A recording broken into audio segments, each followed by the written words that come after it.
Simone! Olá, boa tarde. Olá, estamos aqui no Insta, no Face. Acabei de entrar no som também. Para a gente conseguir falar. Boa, já cá está. E já estamos em direto também no Facebook. Não, Simone? Pronto, agora tá. Tá me ouvindo direitinho? Não tinha tirado aqui o volume. Pronto, perfeito. Boa, boa. Tico e Teco esqueceu de tirar aqui o volume do computador. Patrícia Filipa, seja bem-vinda. Jenny Patrícia. Boa, boa, boa. Vamos lá. A Patrícia já tinha avisado que hoje vinha ver-nos. Boa, tá a faltar a Virgínia. Cadê a Virgínia? Olá, Miguel, como estás, querida? Ai, boa. Ai, deixa eu ligar isto aqui. Mais um sabotador da nossa sequência de 10 sabotadores do livro... Boa! Do livro da Inteligência Positiva, né, que mapeia 10 sabotadores, ou seja, comportamentos negativos que nos impedem, não é, de realizar. Aliás, ao falar em sabotador, eu estava a pesquisar um vídeo, procurando um vídeo excelente sobre viés confirmatório, que eu tive um coach meu se interessou muito pelo assunto, falou, nossa, eu queria entender mais como isso funciona. Vou postar depois, quem quiser depois dar uma olhada, porque o sabotador não deixa de ser um viés confirmatório, né? Por acaso, a gente tem agora aqui na mente, que é a gente atrair, começar a ter nossa mente voltada para agir de forma que eu acabo atraindo sempre o mesmo. Inconscientemente. Inconscientemente, é um padrão. E hoje vamos falar muito de consciente e de inconsciente, não é? Exatamente. O racional ou o hiperracional limita-se só a ficar no consciente.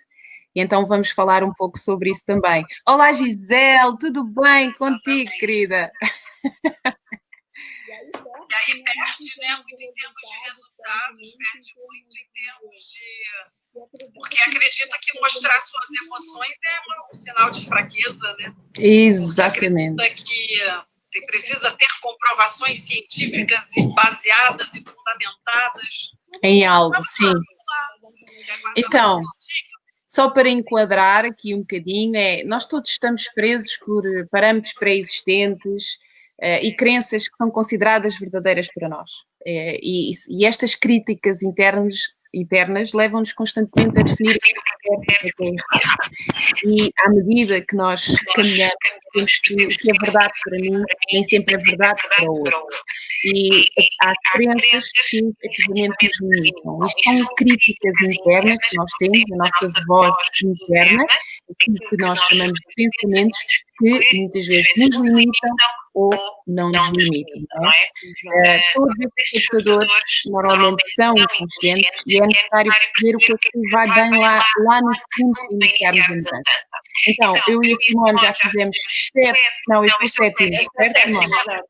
7 sabotadores. Quem quiser. Sobre o medo, não foi? Fizemos uma extra sobre o medo. Fizemos uma que não era sabotador. Sobre os outros 6 sabotadores, exatamente. Exatamente. E com esta é o 7º sabotador. Já disponibilizámos o teste, já houve várias pessoas que fizeram os testes e também denunciaram-se e perceberam quais são efetivamente os sabotadores que devem tomar mais atenção, não é? Aquilo que nós muitas vezes achamos certo acaba por ser um bloqueio ou uma crença que nos está a limitar. Então, o hiperracional. O hiperracional coloca um foco intenso e exclusivo só no processo racional de tudo, incluindo os relacionamentos, o que é muito, mas muito complicado de obter um relacionamento que seja muito racional, não é? Um relacionamento que é amor. E amor é o quê? Então, e é algo que está inconsciente, não é? Normalmente, a primeira coisa que acontece quando nós olhamos para alguém no relacionamento é gostarmos da pessoa e às vezes não sentir, gostamos, e às vezes não temos uma... Não sei, gosto daquela pessoa, ainda não há um processo racional disso. E no racional não tem que escolher pessoas depois de conhecer e com um processo muito racionalizado de tudo. Mas isto vai além dos relacionamentos, não é? Isto vai para o trabalho e é um bocadinho complicado, sendo que nós estamos muitas horas no nosso trabalho, de lidarmos com uma pessoa que é muito racional, porque as nossas emoções acabam por afetar, se bem que efetivamente não quero que elas afetem, não é isso que eu estou a dizer, mas nós somos humanos e se nós somos humanos, as emoções acabam por vir. Há dias em que eu posso comprometer-me a fazer o meu trabalho, mas por isso simplesmente estou mais chateada, ou efetivamente estou muito bem disposta, e isso é ótimo, isso até contamina a equipa, contamina as pessoas e podemos utilizar isso também a nosso favor. Para o racional, ele é super impaciente com essas pessoas e com ele próprio primeiro, né? Se eu próprio não me permito acessar meus sentimentos, minhas emoções, isso não é para gente forte. Ele entende que não vai ter paciência com emoções do outro. Ele não vai entender que o outro, né? E aí vai prejudicar qualquer tipo de liderança, seja uma liderança com seus liderados, imagina. Imagina uma pessoa que tem problemas, sei lá, de depressão ou de tristeza ou luto. Imagina chegar a um extremo de uma pessoa não entender que o outro está triste e está a sofrer por conta de um luto. Não, você não pode sentir, né? Vamos lá, no mais extremo. No mais extremo que, vamos lá, que cada vez eu vejo que é mais comum nas pessoas estarem a inibir, né? Esconder os seus sentimentos, suas emoções. Né? E porquê, Simone? E por quê? Exatamente. Está diretamente, como mais uma vez, claro, né, ligado à infância. Essa criança, ela não foi atendida baseado no que eu trabalho, né, na terapia dos esquemas, onde a gente tem 5 necessidades básicas, ela não foi atendida na 5ª necessidade básica, que é uma expressão legítima de suas emoções, né? Do que sente, de ter o direito de dizer que está triste. Pai, eu estou com medo. Pai, eu estou com medo e vou chorar. Eu acho que isso é uma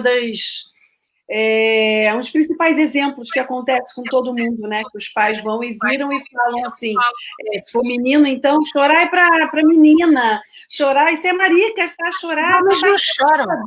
Os homens não choram. Isso é o que mais criminoso pode se fazer uma criança, porque você já começa nesse processo a inibir o seu processo de expressar as suas emoções. Então, ela entende que isso é feio, entende que dizer que tem medo, entende que dizer que está triste é feio, e começa a partir daí a inibir. Isso quando não é... Nuno, lindo! Nuno também é lindo. Nuno acabou de entrar aí. Seja bem-vindo, Nuno. Olá, Nuno. Ela acaba por entender que isso é feio. Isabel. Mateus também. Olá, Pedro. Cris. Então, aqui começa um processo de que a criança pode até entender que sim, que ela é fraca, que ela não é válida, e que, claro, mais uma vez, na necessidade de ser amada, de ser aceita, de receber afeto e carinho, todas as necessidades emocionais que qualquer criança e qualquer adulto também traz, né, para a gente a vida adulta, nós continuamos com todas as necessidades emocionais a serem atendidas, a gente entende que não pode expressar as emoções, né? Aqui eu aproveito e faço um link direto com um dos esquemas que está diretamente ligado a isso, que o nome é exatamente esse, inibição emocional. A inibição emocional é essa, é um mecanismo de defesa que o adulto traz até hoje, que ele entende que eu preciso inibir, eu preciso esconder tudo que eu sinto. E o interessante no meio disto tudo é que na infância, como todas as outras crianças, a necessidade emocional é amor, que é uma emoção, um sentimento, ou seja, existe essa emoção lá dentro. São pessoas, são crianças com emoções, com sentimentos, com tudo isso. Foram ensinadas de alguma forma que aquilo não faz sentido. que aquilo não faz sentido. Ainda hoje, Simone, há pouco estávamos a falar daquelas expressões, mas ainda hoje eu ouço muito isso que nós vemos, que é deixa de chorar. Isto de chorar é para maricas. Ou os homens não choram. Ainda hoje vejo, e hoje vejo também, essencialmente em empresas, e como vocês sabem, eu já partilhei noutras lives, eu trabalhei muitos anos em hotéis, e uma das coisas que eu via... Não pode de jeito nenhum. É uma grande dificuldade entre eles mesmos, não é? Os próprios homens, e eu agora estou-me a referir a homens, mas isto também existe nas mulheres, ok? Os próprios homens assumem essa responsabilidade de que mostrar emoções é para fracos, não é? Sim, olá, Laura. Mulheres, né? Exatamente. Como eles dizem, não é? Então, eles mas a emoção vai para onde, não é? Ela existe, ela está lá. Sim. Vai para a raiva, né? Vai para outras emoções que depois você vai acumulando e que vão sendo potencializadas de uma forma que vai para doenças, vai para o corpo, vai. Eu vejo em muitos dos meus processos, assim, eu trabalho muito, né, com situações da infância, de voltar a criança interior para quê? Justamente para eu mapear o comportamento do adulto hoje, eu preciso entender como é que isso funcionava na infância. Então, quando eu vou, às vezes, em algumas situações da infância, traz um momento da sua infância, por exemplo, triste, feliz, ou mesmo do adulto. É impressionante como eu ouço assim, mas eu não lembro. Eu não lembro quando era triste ou quando era feliz. Ou seja, numa determinada fase da infância, né, bem pequenininho, seja 2, 3, 4, até os 7 anos, né, quando a gente forma a personalidade, não, eu tenho que inibir as emoções, ou seja, eu não aprendo a identificá-las, o que é, e muito menos a associar o que eu estou a viver a uma emoção. Então, às vezes, a pessoa, assim, ela viveu, sei lá, um casamento, uma coisa muito feliz, no aniversário de um filho, eu não sei se era alegre ou triste. Ela própria, ela não sente mais. O adulto começa a ver que ela não sente. E você pede situações, sei lá, felizes dos últimos anos, não sabe, não tem, porque não associou o momento a uma emoção. Olha o quão pesado isso é, né? Você não pesado mesmo. Ele precisa de fazer um trabalho de começar a reconhecer as emoções. Quando é alegre, quando é triste. Quando é triste, quando é raiva, quando é ódio, quando é lá nas suas né? Eu tenho uma lista marcada com 204 emoções.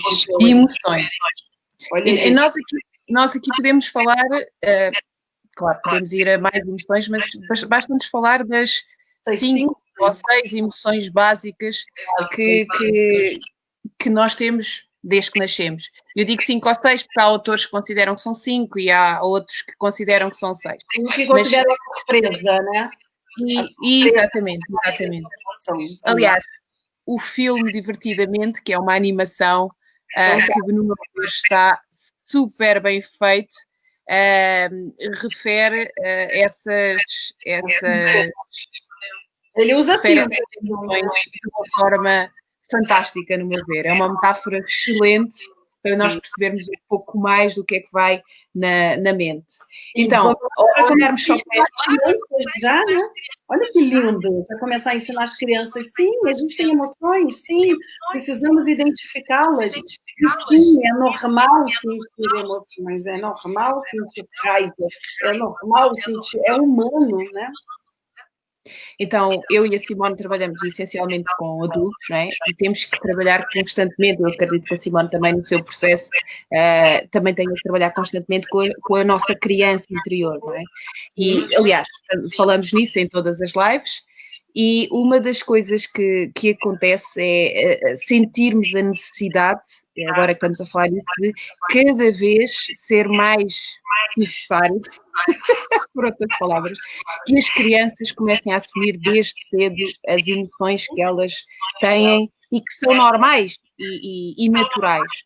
Hoje em dia, apesar de os adultos, eu acho que já está a haver aqui uma viragem grande, eu acho que está a haver cada vez mais uma viragem, mas voltando então aqui ao racional, este foco do racional até acaba, quer dizer, eles vão crescendo de que não faz sentido eu efetivamente ter sentimentos, porque isso é para outras pessoas, porque isso não é para homens, porque uma pessoa que trabalha não perde tempo com isso, e focar só no trabalho, no racional, na verdade, mas em todo lado o inconsciente está presente, é onde estão as nossas emoções.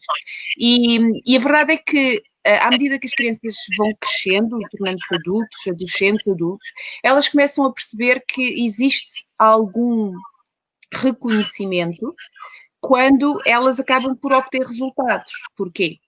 Quando eu estou muito focada no racional, eu sou mais direcionada à ação. E isso é fantástico. Isso é fantástico, mas ou seja, se eu obtenho resultados, a dificuldade prende-se ainda mais quando... então, se eu estou a obter resultados, como é que me estás a dizer que as emoções são bem-vindas ou que as emoções fazem parte do processo, não é? E isto acaba por ser aqui um processo complicado de perceber. Mas, por exemplo, uma coisa que o racional, ou o hiperracional precisa de perceber neste sabotador, vamos imaginar, ele vai comprar um Porsche. Vamos dar aqui o exemplo, Simone. Ou um carro, pronto. E ele vai fazer um test drive, vai experimentar este Porsche. É um Porsche. Eu acho que isto não está a funcionar. Então, ele vai experimentar o Porsche, faz o test drive e depois toma a decisão de compra com base no raciocínio lógico, que é qual é o impacto. O motor inteiro, vai ver, vai dividir vai calcular o custo-benefício, a margem, o preço líquido, usando minha experiência. Exatamente. O impacto ambiental que aquilo vai ter, o custo versus, pronto, etc. O que ele não sabe ou que ele não tem alguma dificuldade em assumir ou perceber é que na altura que ele fez o test drive, ele já estava a ser sugestionado. Ele já estava a sentir a adrenalina que, por sua vez, provocou não sei quantos neurotransmissores, sei lá, serotonina, tudo aquilo que nos dá uma sensação de bem-estar, inclusive a adrenalina, e ele já estava a ser sugestionado. E a decisão dele é com base naquilo que ele sentiu. Com base naquilo que ele sentiu. Eu acho que este exemplo explica muito bem muitas vezes... Ele nunca vai admitir, né? Exatamente. A pessoa que se considera racional... Desculpa. E até tem orgulho, não é? Racional. Quando ele entende a mente, se proporcionar a isso, porque, regra geral, ele não está nem aí, não é? Ele jamais, né, André? Ele jamais vai admitir que a sensação que ele teve ali, o prazer que foi gerado pela experiência, o levou à tomada de decisão. Ele vai abafar isso, ele não vai olhar isso de jeito nenhum. E mesmo que ele sinta, só que no final das contas é o sistema límbico, sim, que acaba por muitas vezes, né, o responsável pelas emoções, que acaba nos direcionando a uma tomada de decisão, né? Exatamente. Portanto, se efetivamente ele estudar a mente, ele percebe que ele está a ser direcionado há mais tempo, mesmo sem ele perceber. E a própria decisão dele, mesmo que, sei lá, o Porsche, eu calculo que o Porsche, não percebo nada de carros, mas eu falei no Porsche exatamente porque o Porsche normalmente gasta muito litros. E ele acaba por decidir na mesma e acaba por arranjar racionalizações de forma a que aquilo lhe compense, porque ele gostou do Porsche, porque ele gostou do test drive, não é? E esta é a parte interessante. Então, vamos voltar aqui às características, não é? Ele acaba por ser muitas vezes visto como uma pessoa fria, distante e às vezes até um pouco arrogante. Não é? Coisa que a ele não lhe interessa, mas as pessoas muitas vezes veem-no assim, porque ele está sempre a não querer olhar para o que é emocional, porque sente que é irrelevante e que atrapalha a sua forma de estar, inclusive o seu desempenho, não é? Não é importante. Não é importante, não leva a nada. Posso dar vários exemplos, eu tenho um dentro de casa. E mesmo assim, Se a gente puder fazer associação, eu sempre gosto de fazer do sabotador, né, do hiperracional, ele é o tipo 5 do Eneagrama, para quem conhece o Eneagrama. E o que é o tipo 5, Simone? O que é o tipo 5? O tipo 5 é o observador. O Eneagrama é um estudo de 9 tipos de personalidade. E, com certeza, o X acima, né, que é o autor dos sabotadores, porque os 9 sabotadores, cada um é associado a um tipo de personalidade do Eneagrama, que é, pronto, um estudo milenar. Então, ele se baseou, com certeza, de certa forma, no Eneagrama, né? E o tipo 5 é o observador, é o investigador. Ele precisa ter todos os detalhes minuciosos antes de tomar uma decisão. Ele precisa ter tudo fundamentado cientificamente. Então, por exemplo, não vai pedir para um tipo 5, por exemplo, explicar para ele coisas de astrologia, ou mesmo uma vivência de criança interior. O que eu faço para ele, às vezes, assim, meu filho né? Então, é do tipo que você está falando, assim, eu vou dar um abraço, eu vou dar um beijo. Ai, nossa, para que tanto? Não precisa. Se eu não entendesse de Eneagrama, como há um tempo atrás eu não entendi, eu acharia, meu filho não me ama. Se eu ainda estivesse na vitimização do sabotador, eu já teria talvez me suicidado, por exemplo. Porque, no extremo da vitimização, eu já estaria sofrendo horrores, né? Porque, assim, não espera, não é preciso. É o que ele diz, não é preciso.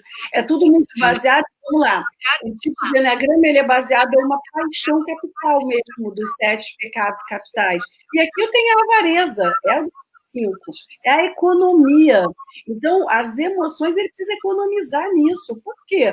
Porque o meu tempo é para ser racional, é para usar em estudar, em me dedicar a coisas que são concretas. Tem que ser concreto, não pode estar no ar. Se não existe, não existe. Se não é que você não pode pegar, não existe, né? Se a gente pegar, por exemplo, os CEOs de empresa, ou principalmente o Steve Jobs, o Bill Gates, o que eles têm? Eles são tipo 5. Pouco, eles pegaram um assunto só e vão à profundidade do negócio. Estudam só aquilo. Mas não tem as habilidades do Steve Jobs. Ele era um cavalinho, né? Ele dava facada em todo mundo, empatia zero. Não tem emoções, não tem um lidar com relacionamentos, né? Porque não é esse o foco. O foco é fazer o que tem que ser feito. O foco é ali, na fundamentação. Vai trazer muitas consequências para os relacionamentos, com certeza. Não? Relacionamentos de todo o género, não é? Amizades, profissionais, tudo isso. Mas, na verdade, eles têm grandes ensinamentos. Hã? O quê, querida?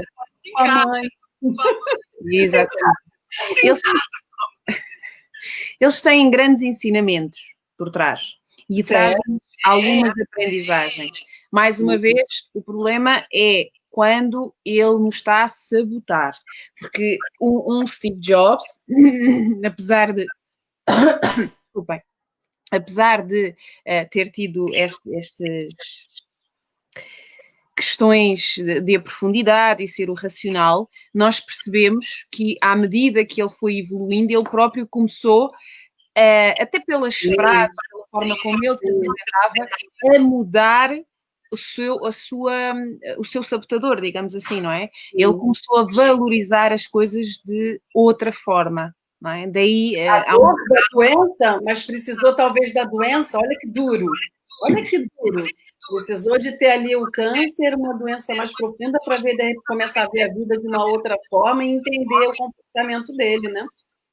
É o que a gente faz, principalmente o cancro, é o que a gente faz de estar a inibir das emoções durante uma vida inteira. O cancro está, claro, existem inúmeras pesquisas comprovando já, né? A relação com Para quem não for racional e estiver a ver a live, há um documentário fantástico e quem for racional também pode ver, que é o HEAL. HEAL, H-E-A-L. Cura. É fantástico e explica tudo isto que a Simone está agora a referir, as doenças quando vêm como alguns cânceres ou cancros, que são referidos como causas desconhecidas, não é? São causas desconhecidas para o médico. No entanto, está cada vez mais comprovado que estas questões têm a ver com emoções com as quais ou nós não lidamos, ou evitamos, ou efetivamente... exatamente, o Hill. Exatamente, não queremos olhar, ou às vezes nem paramos para perceber que existem lá emoções que precisam de ser trabalhadas. Precisam de ser trabalhadas. É passado, aquilo aconteceu na minha infância, não é?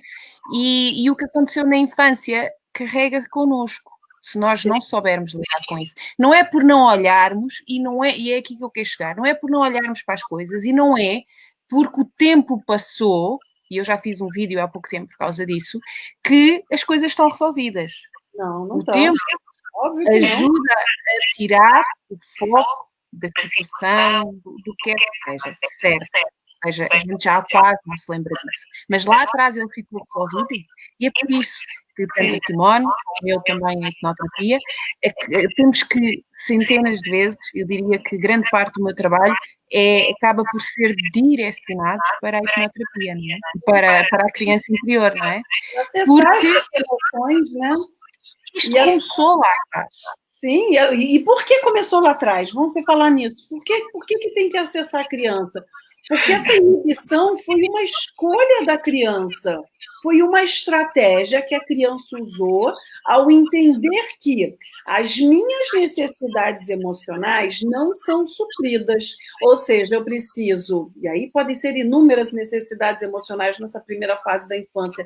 Eu preciso de mais toque físico, eu preciso de mais carinho, de afeto, eu preciso de atenção, eu preciso de segurança, e eu não estou a ser suprido, não está acontecendo, isso dói não receber.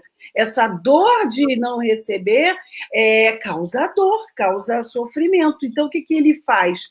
Ele bloqueia esse tipo de emoção. Não vou mais sentir essa dor, não espero mais receber, não quero mais. E começa aí a inibir por causa dessas necessidades emocionais não terem sido supridas.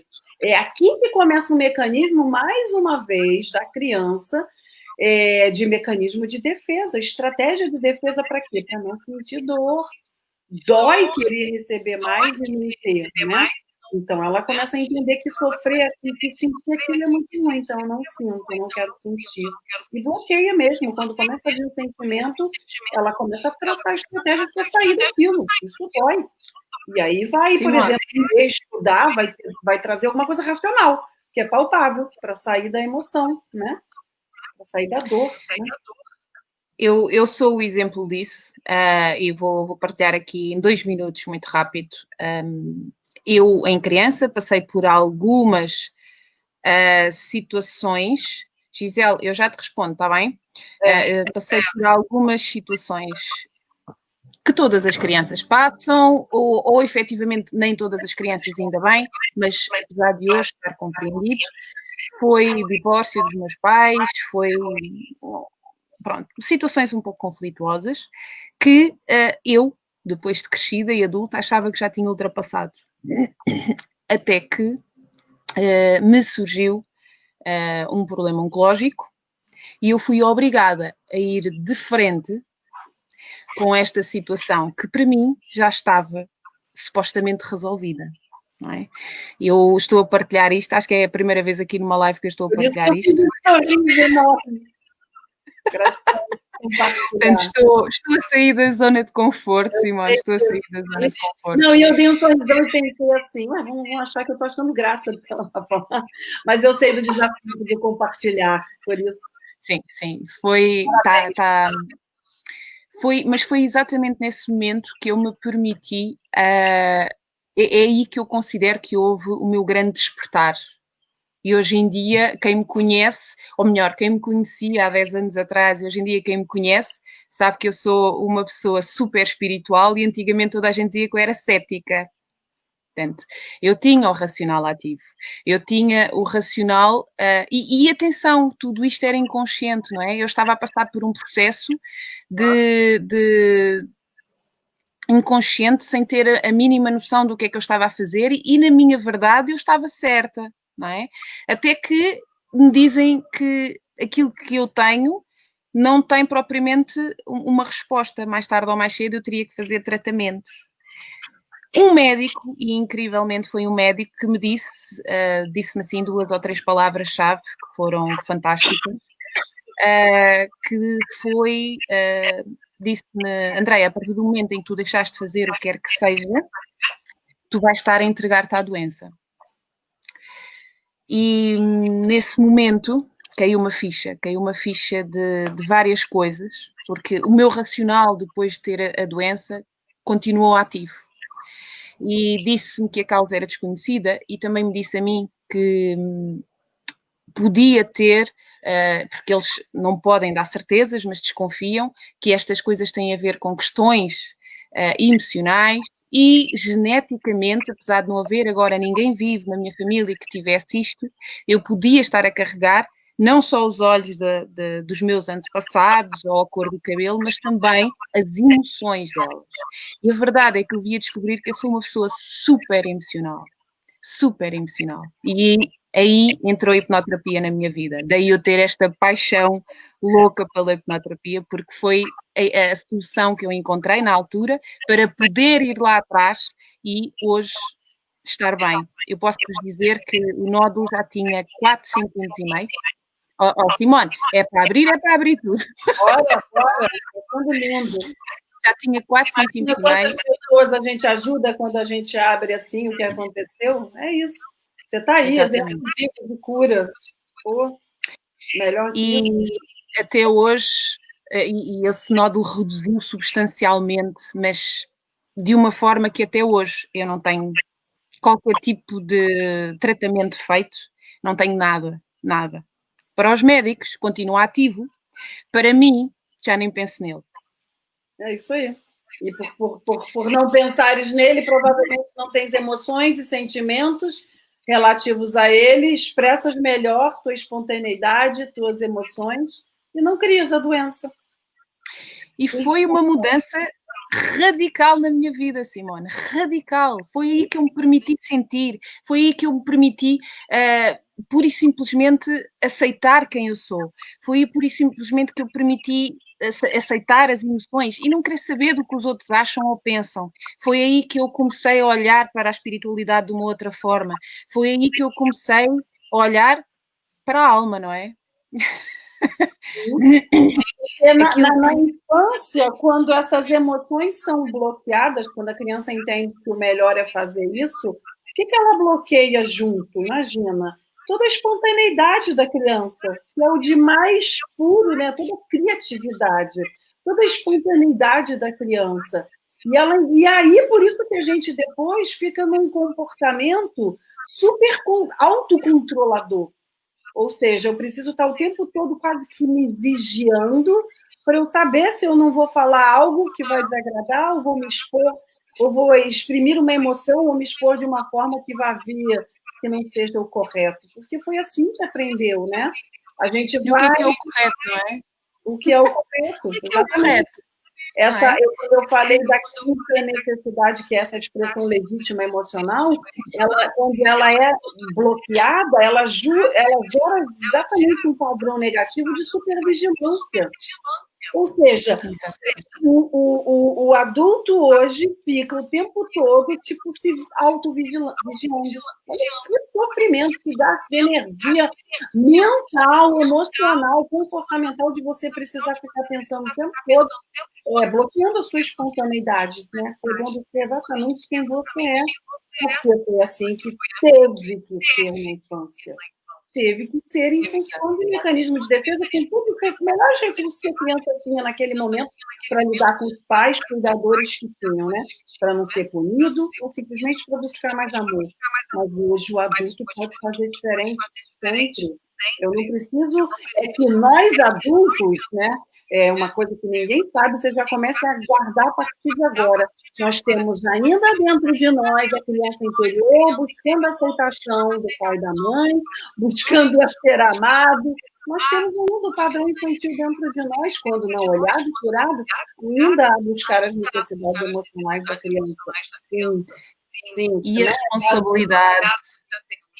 E a responsabilidade, a racionalidade faz com que nós não possamos ou não estejamos a lidar com ela, porque eu agora sou responsável, isso é para crianças, não é? E nota-se tão bem as pessoas que hoje em dia conseguem lidar com a sua criança, conseguem brincar, conseguem sorrir, tudo é mais leve, não é? Tudo eu adoro ver pessoas mais velhas, eu, por exemplo, na minha família, eles são muitos, e aquilo que estamos juntos. Os adultos e as crianças, às vezes é difícil distinguir o que é uma coisa e o que é outra. Mas é lindo, é fantástico. Eu antigamente chateava-me com isso. Chateava-me. Claro. Hoje em dia, eu sou a primeira. Vamos lá, interessante que você falou, porque eu chateava, espelho, porque eu fui obrigada a Exatamente. A minha tá aqui se toda certinha. E agora esses adultos vão fazer isso? Que absurdo, né? Exatamente, é absurdo, isto é ridículo, não é? A Virgínia que está aqui, e ela manifestou-se, já me conhece há 20 anos, há 20 e poucos anos, e ela diz muitas vezes, quem te viu e quem te viu. Porque eu mudei radicalmente, eu mudei. Exatamente, ela refere muitas vezes isso, porque às vezes falava-me assim de coisas, digamos que eu considerava ceticismo, e ficava a olhar para ela e dizia, ok. E hoje em dia sou eu a primeira a dizer, opa, deixa-te disso, vamos lá brincar, vamos lá estimular, vamos lá, tens algo para sentir, chora, grita, desculpa. Chora, pois isto foi aqui na rua, não era suposto dizer, então, foi um sinal qualquer. Eu também acho. Ele acredita que a mente racional é a forma mais importante e útil de inteligência. Oh mãe, a minha mãe, desculpem, a minha mãe acabou de entrar. A senhora está atrasada hoje, dona Ana Maria, eu só perdoo porque é a mãe da Andréia, mas olha, já começou. Não, eu estive a falar da família e estive a falar da minha história, ela vai querer ver a outra live. Verdade. Boa. A Sônia está aqui a comentar, e quando nos amuamos e de seguida rimos com o que nos magoou. Deve ser magoa, né, Sônia? Com o que nos amou. Deve ser rir do que nos magoou, porque a gente já entende, não sei, com o que nos amou. Em seguida, rimos com o que nos amou. Sim, com aquilo que nos chateou, acho que é isso que ela quer dizer. Eu acho que sim, magoou. Talvez sim. Hoje em dia, aliás... Porque está curado, né? Exatamente. Não dói mais. Não dói mais. Vamos voltar às características para não podermos aqui fora. Vamos lá. Então, ele é muito reservado, normalmente, e não deixa as pessoas conhecerem os seus sentimentos mais profundos, não é? Magoa. Em geral, ele mostra, a sua forma de mostrar sentimentos é mostrar paixão por aquilo pelas ideias dele. Ele racionaliza os seus próprios sentimentos. Ele racionaliza, não é? Ele tem, lá está, uma tendência científica. Exatamente. Coisas que a gente mas isso não está comprovado cientificamente. Isso está comprovado? Tudo tem que estar comprovado. Não então, mas vamos lá ver uma coisa. Essa pergunta, normalmente, agora eu respondo assim. Então, mas vamos lá ver uma coisa. Os cientistas, para comprovarem algo, isso antes não existia? Já existia, mas os cientistas não descobriram, não é? Para eles descobrirem algo, os cientistas, é porque isso já existia. Ou seja, não é por não vermos que ele não existe. Se calhar ainda não se sabe, seja lá o que for que estejamos a falar, não é? Mas, então, é assim, o hiperracional que não sabe, não existe. Simples como tal. Resposta do meu filho, não existe. Se não sabe, não existe. É o hiperracional, né? Exatamente. Pronto. Continua. O valor próprio dele, ou aquilo que para ele é amor próprio, para o hiperracional, está ligado a dominar a sabedoria e a competência, não é? Ele é muito frustrado, sente uma grande frustração. As emoções que ele mais sente é a frustração, porque os outros são emocionais. E para ele ser emocional é ser irracional. Ou seja, eu estou a mostrar a minha emoção, agora aqui a falar com vocês, eu não estou a ser inteligente. Isto está-me a fazer perder coisas, não é? É mais ou menos assim que o racional pensa. Ele é ansioso, tem uma tendência a ser ansioso porque ele preserva o seu tempo pessoal a eliminar estas pessoas. Ele normalmente só está com uma ou duas pessoas. Pessoas que normalmente pensam como ele ou que o aceitam como ele é, não é? Sim, a não ser que seja a mãe. A não ser que seja a mãe que não tem jeito, né? Mas sente-se muito diferente. Pessoas, né? Sente-se muito diferente, sozinho e incompreendido. Há pouco a Gisele questionou se ser racional é ser narcisista. Pode acontecer, mas ser racional não é propriamente ser narcisista. Ser narcisista já tem uma componente, normalmente, de manipulação muito grande. Ele, normalmente, a tendência do racional é não querer lidar com as emoções, mas lida com ele mesmo à sua maneira e adapta-se a pessoas que também são racionais como ele. Mas o hiperracional não é propriamente um narcisismo, está bem? Eu diria Gisele, para veres a live do vitimismo, que vai mais de encontro ao narcisista, está bem? Sim. Não é só... A terapia dos esquemas, ela explica, ela tem 3, 4 esquemas, né, padrões negativos que estão diretamente, ela trata diretamente o narcisismo e está muito ligado a outros padrões negativos, não o da racionalidade, está ligado muito ao esquema da grandiosidade, da pessoa estar voltada onde ela é mesmo, todas as necessidades dela precisam ser atendidas, então só dela, ou seja, tem empatia zero. Tem aqui também uma parte de autocontrole emocional, de autodisciplina insuficiente. Tem 3, 4 que estão mais ligados ao narcisismo, sim, que é esse padrão de ter inicialmente, e o mais importante é só as suas próprias necessidades serem atendidas. Sim. Boa, Gisele, respondido. Então, eu gostava de explicar aqui um pouco a diferença entre o consciente e o inconsciente, Simone, muito rápido, porque vai muito de encontro ao racional. O racional apenas, ou o hiperracional, apenas se foca no consciente.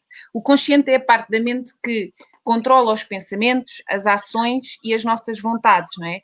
É o como eu vou agir, o como, não é? É onde está no consciente, é onde está o nosso raciocínio, as nossas percepções, os pensamentos e as nossas decisões. O que é que eu vou fazer quando me levanto? Vou já tomar o pequeno almoço, vou tomar banho. A gente não pensa já nisso, regra geral, porque já há um processo automático. Mas se formos de férias, por exemplo, já fazemos as coisas de forma diferente e já pensamos, vou tomar banho primeiro, vou para a esquerda, vou à procura de um lugar com um carro, vou para a esquerda, vou para a direita, nós não nos apercebemos, mas estamos constantemente a fazer decisões. Camisola é que eu visto, calço, que sapatos é que eu calço. Nós estamos constantemente. Essa é a parte racional que eu faço, não é? E dependendo dos autores, e eu vou focar-me aqui nos 10%, esta parte do consciente equivale a menos de 10% da nossa mente. A menos de 10% da nossa mente. Eu, no curso de formação de hipnose, falo bastante destas duas componentes, porque, assim como no coach, o nosso processo é trabalhar no inconsciente. Porquê? Porque é parte da mente que contém todas as memórias e emoções que estão associadas, não é? É o quê? Ditar os nossos comportamentos inconscientemente. De novo, está o viés confirmatório que eu falei. Vamos agir achando que estamos conscientes e que temos o livre-arbítrio. Só que não temos livre-arbítrio de nada. Porque o inconsciente está lá. Inconsciente. Sim.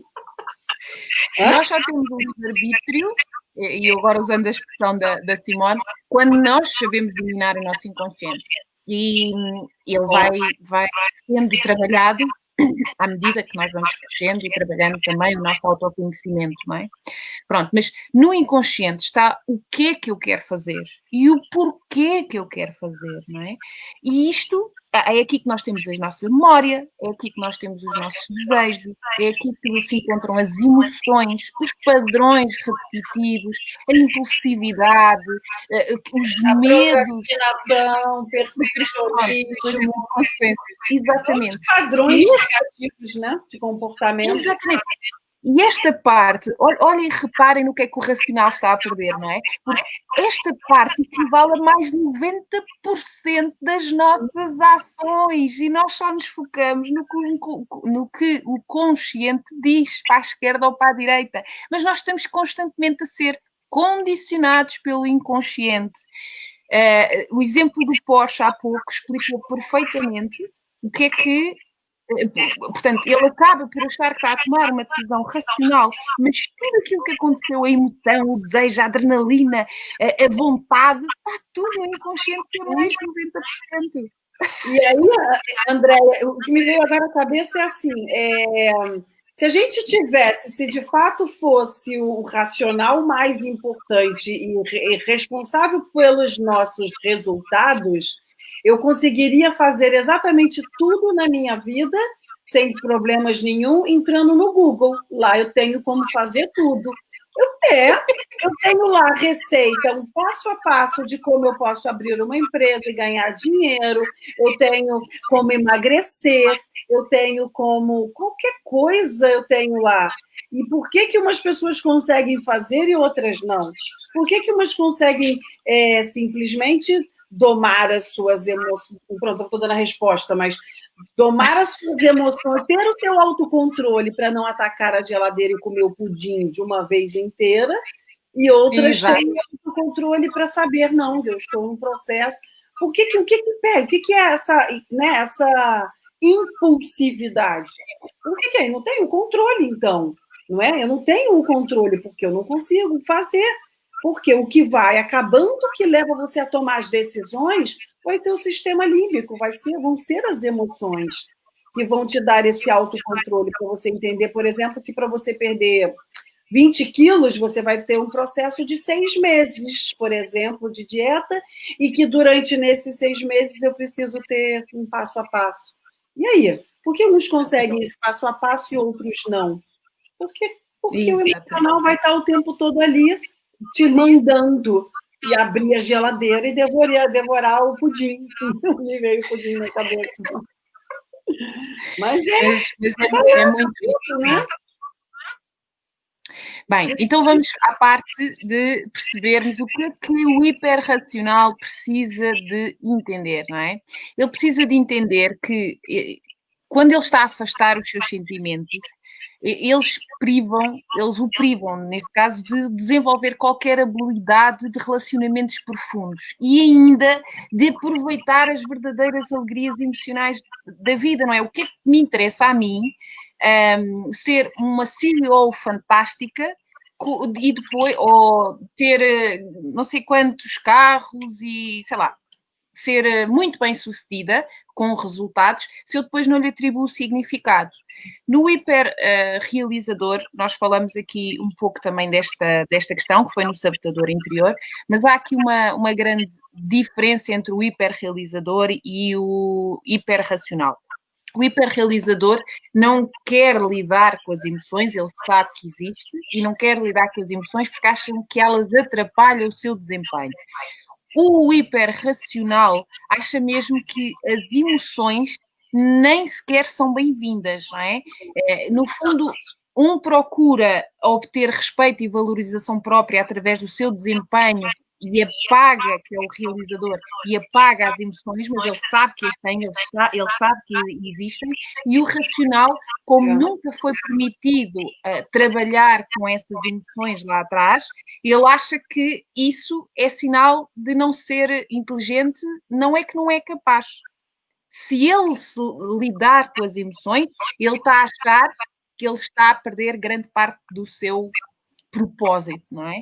Daquilo que ele veio para cá fazer. Ele não se considera uma pessoa capaz se ele tiver a lidar com as emoções. Então, ele acaba... Não acaba. Diz, Simone, diz. É interessante essa diferença que você falou, porque, assim, um dos desafios, inclusive, se eu for falar no tipo 5, que é, no caso, faz associação com o hiperracional, é fazê-lo entrar em ação.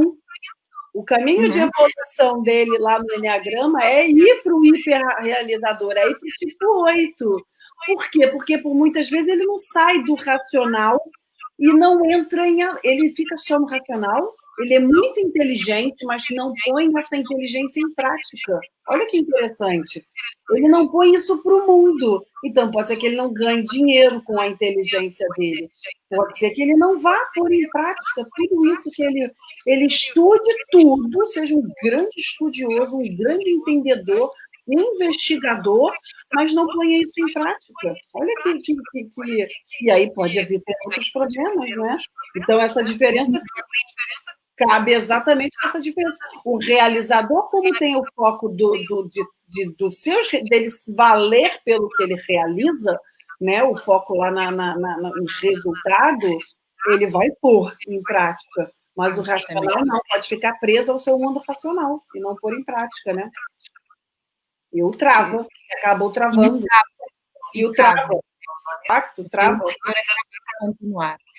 Bem, então, a outra coisa que ele precisa de aprender é que, primeiro, não há uma verdade única, nem certos nem errados, e aí já referimos logo no início da live, que a inteligência vai além da mente, não é? Por isso que existe coeficiente inteligente e coeficiente emocional.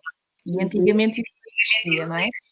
Nós somos obrigados, onde é que está o segredo? É no equilíbrio disto, não é que sermos racionais nos vai piorar algo, muito pelo contrário, porque ele pensa, claro.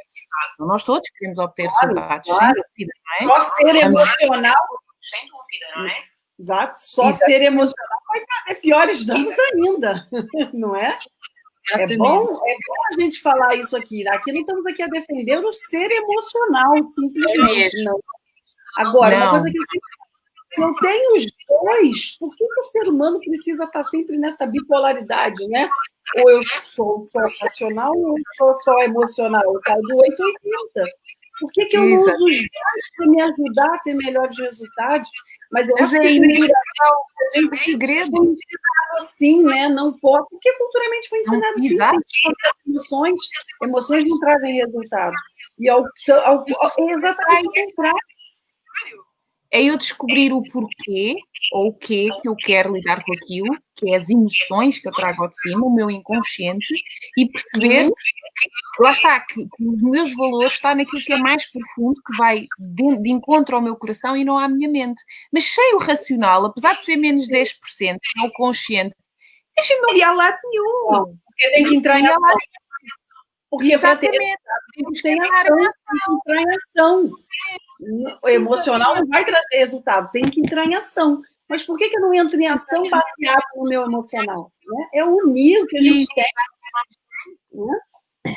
O segredo está aqui, neste equilíbrio que se faz necessário, não é? Se faz necessário. Equilíbrio e harmonia, e mais harmonia.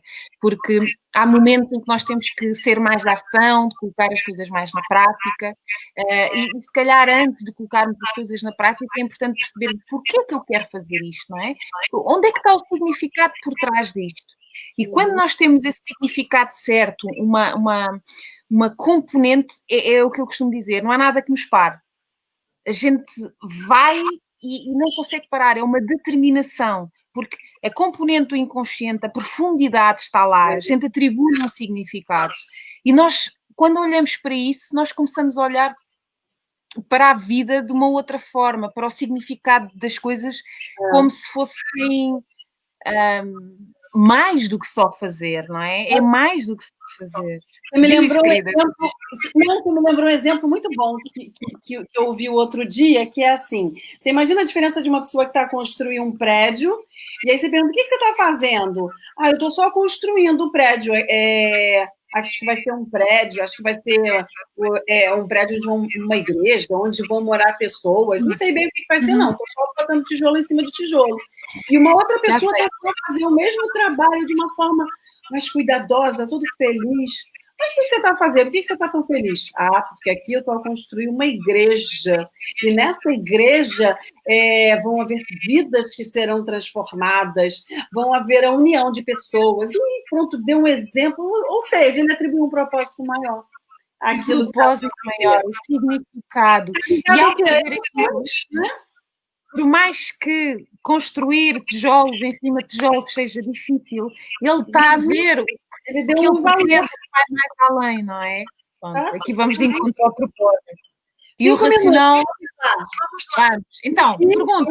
O racional pode trabalhar isto? Pronto, nós já falámos sobre aquilo que ele precisa de perceber, não é? Para mudar. Já falámos aqui, não é? Que é perceber que os valores mais profundos dele e as coisas que trazem significado e propósito à vida deles não está só na mente, mas também no coração. Que não há uma verdade única, que quando eles afastam os sentimentos, eles privam-se de relações profundas e privam-se de as verdadeiras alegrias, não é? Do brilho de ser, não é? E que a inteligência vai além da mente. A inteligência está na mente, quer a nível emocional, quer a nível de inteligência. É as duas coisas. E isto é fantástico. Emocional, né? Quando juntamos os dois hemisférios do cérebro, e conseguimos trabalhar em conjunto, nós entramos em harmonia e é a simbiose perfeita. Isto é fantástico. Sim, com certeza. Então, perguntas, Simone. O que é que nós vamos fazer de perguntas, não é? Quando eu estou consciente que sou racional e agora eu tenho que trabalhar esta racionalidade em mim, sair deste patamar porque está-me a sabotar, então eu estou a ser fria emocionalmente. Que perguntas é que eu posso fazer para evitar ou estar constantemente a lembrar-me de que eu estou a ser racional e tenho que sair dali, não é? No fundo é, quando ele vai fazer algo, o racional é questionar-se a si mesmo o que é que ele tem perdido a nível emocional ou o que é que ele está a perder a nível emocional por ser demasiado focado só na ação. O que é que aquela ação lhe traz de significado por trás? Qual é esse significado? Quando ele consegue explicar as duas coisas, ele deixa de entrar em autossacrifício. Vai muito de encontro também aos sistemas que a Simone às vezes fala, não é? Sim, porque ele sente que é diferente dos outros. Ele sente que, se não é ele, os outros perdem-se nas emoções e não são inteligentes, não é? Então começa a ter um sentimento também de autossacrifício. Sim, perda de vínculo maior, né, nos relacionamentos, de uma construção, de uma intimidade maior, de vulnerabilidade, de se expor, né? Porque quando lá na criança foi cortada a sua espontaneidade, da mesma forma a ensinou que, assim, você não pode expor as suas fraquezas, a sua vulnerabilidade. E o quanto vem sendo trabalhado e vem sendo mostrado que a cura vem através da vulnerabilidade, né? Exatamente do exemplo que tivemos hoje seu aqui na live. Aqui vem a cura, não é? Quando a gente se permite, sim, expor as nossas emoções. Então, o nome disso é cura, é uma qualidade de vida mais saudável, são relacionamentos mais saudáveis. Ficaria até amanhã falando em ganhos. Foi tal maneira, que os médicos ainda hoje não sabem o que é que aconteceu. Não quer dizer que eu não tenha que ter cuidados, não quer dizer que eu não esteja que estar alerta. Ainda há pouco tempo referi à Simone que uma das coisas que eu tenho consciência é que eu não posso passar por, não posso nem quero passar por situações de muito stress em que altera a minha questão emocional, porque senão eu começo a estar em altos e baixos e atinge mesmo, é algo depois sintomático, é físico. Portanto, eu percebi e foi esta questão foi a minha doença que me despertou. E eu sou grata. Apesar de muita gente não compreender isto, eu digo, eu sou grata por isto, Simone. Sou grata. Sim, sim. Foi através daí que eu descobri tudo na minha vida. Tido a ousadia. Eu andava a dormir. Grata pela ousadia, pela coragem de nos presentear com esse depoimento, porque isso é fantástico. É libertador, libertador. Não tenha dúvida. Simone, Nós já terminamos. Muito grata Desculpa a todo estar a mundo. interromper. Exatamente. Faltam 20 segundos, 59. querida. Faltam 20 segundos. Gratidão a todos. Na próxima sessão nós vamos falar sobre o sabotador do hipervigilante, não é? Que é aquele que tem sempre a mente focada no que é que pode acontecer para evitar algo. Aquela pessoa que está... Falamos um pouco disso hoje. Na vigilância, na hipervigilância, sim. Até à próxima quarta. Gratidão. Então, obrigada a todo mundo. Oxe, cai certinho. Obrigada, pessoal, aqui também. Muito obrigada. Próxima semana, o hipervigilante.